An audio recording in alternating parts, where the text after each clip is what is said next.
You ask Tiger to solve. This deals with linear equations with one unknown. The final result is x equals 4. Let's solve it step by step. Group all constants on the right side of the equation. Subtract 3 from both sides. Simplify the arithmetic.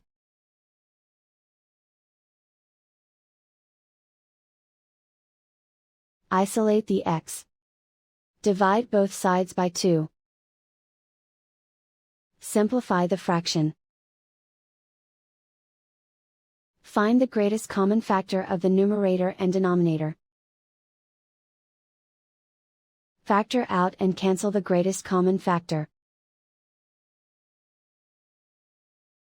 And so the final result is x equals 4.